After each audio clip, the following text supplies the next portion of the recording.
To our guest speaker, Dr. Ruth Fuentes, Regional Director 4 of the Department of Education, Region 9, Zamboanga Peninsula.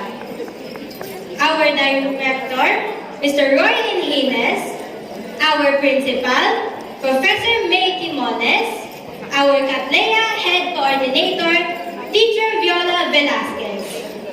Our dear teachers, proud parents, my fellow graduates, ladies and gentlemen, good evening. Finally, after years of navigating uncertainties and hardships, the moment we have all been looking forward to has arrived. As I stand before you today, I am very grateful to be given the chance to speak on behalf of the graduating class. Indeed, celebrating occasions like this comes with a bittersweet feeling.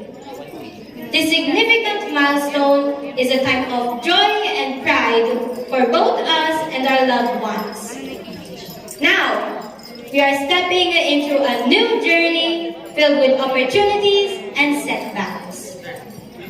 We have all worked hard and learned so much during our time here at Maria Montessori Holy Christian School. It seems just like yesterday when we first took steps into our school as grade 1 students, full of enthusiasm, yet a bit afraid and crying at times because our parents and guardians would leave us. I myself am guilty of that. But as the years passed, we grew, made friends, and created wonderful memories.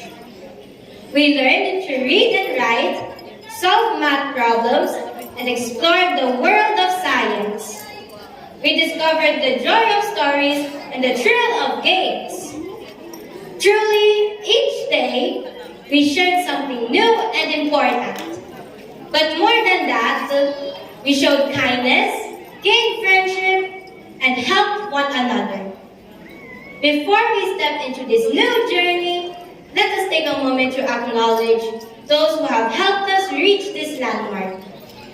We have been very fortunate to be surrounded by people who have guided us, supported us, and contributed to our growth in countless ways. To our teachers, thank you for your patience, your encouragement, and your dedication. You have encouraged us to dream big and work hard to achieve our dreams. You have inspired us to be the best we can be, and we will carry your lessons with us always. To our parents and families, thank you for your love and support. You have been our biggest cheerleaders, and we couldn't have done it without you. To my fellow graduates, congratulations, we did it. We are ready to take on the next big adventure as we move on to high school. Let us remember the fun times we had here, and the friends we've made, and the lessons we've learned. Once again, thank you and congratulations!